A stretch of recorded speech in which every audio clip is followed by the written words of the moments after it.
Hello friends, welcome back to my channel মনার রান্নাঘরে তোমাদেরকে অনেক অনেক ওয়েলকাম এবং ভালোবাসা। তোমরা কেমন আছো? আশা করছি তোমরা খুব ভালো আছো। আমিও কিন্তু খুব ভালো আছি। তো চলো বন্ধুরা, আজকে একটা বেগুন দিয়ে অন্যরকম রেসিপি নিয়ে চলে এসেছি। এটা হচ্ছে ননভেজ রেসিপি, বেগুন আর ডিম দিয়ে বানাবো। সাথে তো আরও অনেক কিছু দেবই। তোমরা পুরো ভিডিওটা দেখো, দেখলেই বুঝতে পারবে আমি কিভাবে কি করছি। আর বেগুন যারা খেতে পছন্দ করো না, এই রেসিপিটা দেখার পর মানে সত্যিই খাবে। এতটাই ইউনিক একটা রেসিপি আর খুবই টেস্টি। একদম ঝোলঝোলো না, একদম মানে মাখো মাখো টাইপের একটা রেসিপি হবে। তো চলো রেসিপিটা শুরু করা যাক। রেসিপিটা শুরু করার জন্য আমি কিন্তু কিছু মটরশুঁটি ছুলে নিয়েছি, তোমরা দেখতেই পেলে। তারপর দেখো 3-4টে কাঁচা লঙ্কা আমি এভাবে করে একটু ডিজাইন করে কেটে নিচ্ছি। কেটে একটা বাটির মধ্যে তুলে নিচ্ছি। মটরশুঁটিটা একটা বাটির মধ্যে ধুয়ে রেখে দিয়েছি। এখানে আমি একদম মিডিয়াম সাইজের, মিডিয়ামের থেকে একটু ছোট 3টে পেঁয়াজ নিয়ে নিয়েছি। 3টা পেঁয়াজকে ভালো করে ছুলে একদম সুন্দর করে কুচি কুচি করে নেব। তো আমি কিন্তু পেঁয়াজের চুকলাটা ছুলে তারপর কিন্তু পেঁয়াজটাকে ধুয়ে নিয়েছি। তোমরা মনে করো না যে আমি এমনিতেই কেটে নিচ্ছি, আমি ধুয়ে নিয়েছি। তারপর দেখো আমি কুচি কুচি করে নিচ্ছি। তোমরা চাইলে এখানে চপারেও করতে পারো, বাট আমি হাতেই করে নিয়েছি। দেখো খুব কুচি কুচিও না, মিডিয়ামভাবে করলেই চলবে। তারপর দেখো পেঁয়াজ কুচিটাকেও একটু একটা বাটির মধ্যে তুলে নিলাম। তারপর যেটা করব, এখানে আমি 2টো বেগুন নিয়েছি। আর তোমরা যে কোনো ধরনের বেগুন নিতে পারো বন্ধুরা। আমি কিন্তু একটু লম্বা সাইজের বেগুনটা নিয়েছি। তোমরা যে কোনো ধরনের নিতে পারো, এখানে তাল বেগুনও ইউজ করতে পারো। যেটা তোমাদের পছন্দ সেটাই কিন্তু তোমরা নিতে পারো। তারপরে বেগুনটাকে আমি একবার গোটা ধুয়ে নিয়েছি। ধুয়ে দেখো এরকম ডুমো ডুমো করে কেটে তারপর একটা টুকরোকে 4 টুকরো করে নিয়েছি। এভাবে করলেই হয়ে যাবে। তোমরা যেরকম বেগুন নেবে সেই হিসাবেই কেটে নেবে। তো চলো বেগুনগুলো কেটে জলে ডুবিয়ে দিচ্ছি। তো এখানে বলে রাখি তোমাদেরকে বন্ধুরা, তোমাদের যদি আমার ভিডিও ভালো লেগে থাকে আর রেসিপিটা পছন্দ হয়ে থাকে, তাহলে প্লিজ একটা লাইক করতে ভুলো না। আর আমার চ্যানেলে নতুন বন্ধু হয়ে থাকলে প্লিজ চ্যানেলটা সাবস্ক্রাইব করার অনুরোধ রইল।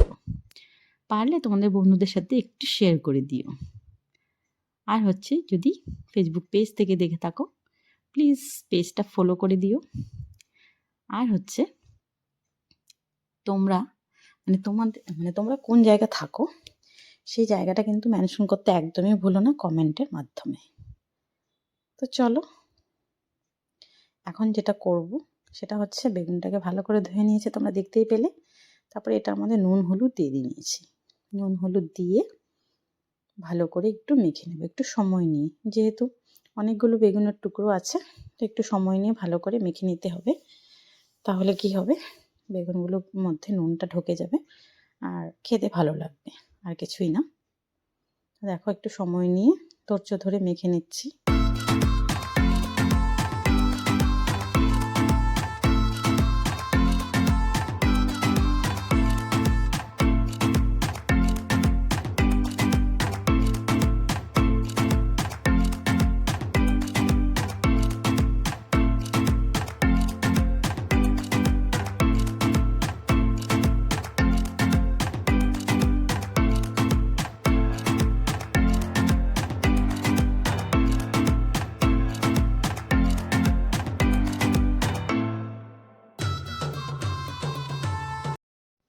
তারপর বন্ধুরা একটা কড়াই গরম বসিয়ে দিয়েছি আর চেক করে নিলাম কড়াইটা গরম হয়েছে কিনা। তারপর দেখো সাদা তেল দিয়ে নিয়েছি। সাদা তেল দিয়ে এখানে আমি 2টো ডিম ফাটিয়ে রেখেছিলাম আগে থেকে, সেটা দিয়ে দিলাম।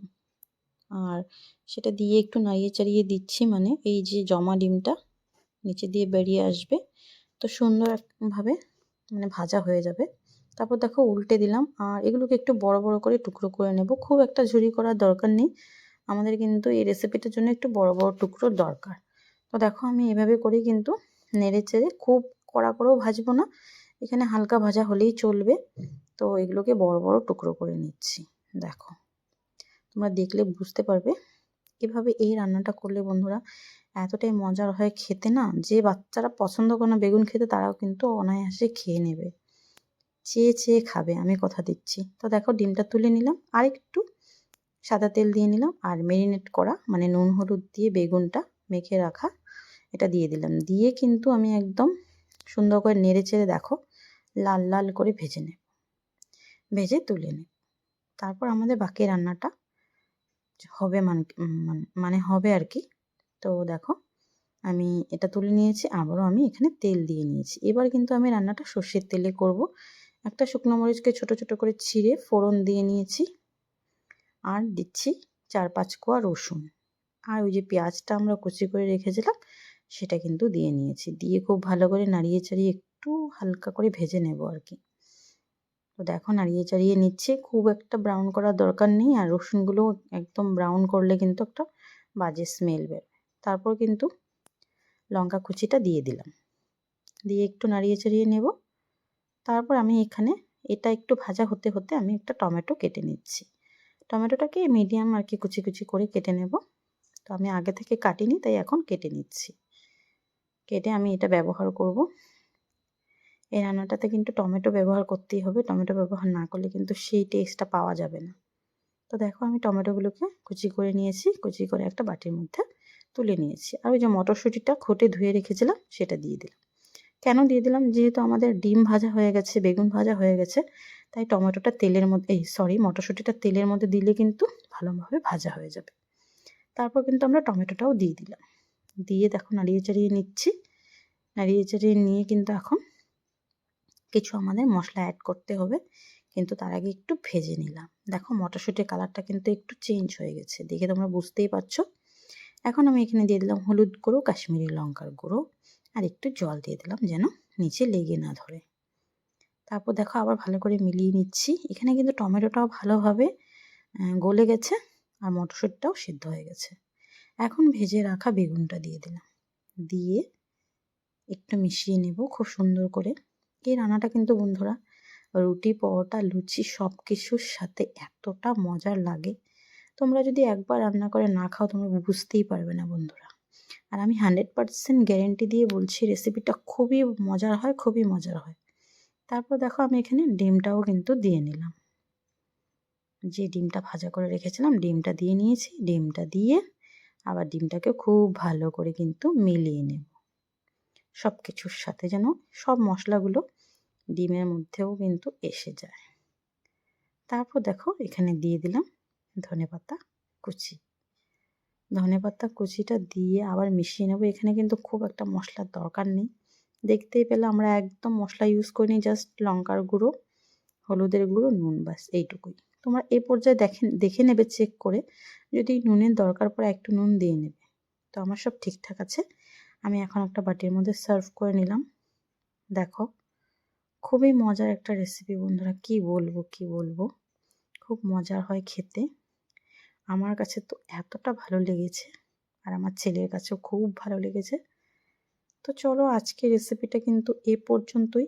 আবার দেখা হবে অন্য কোনো দিন অন্য কোনো রেসিপির সাথে। তোমরা ভালো থেকো, সুস্থ থেকো, বাই।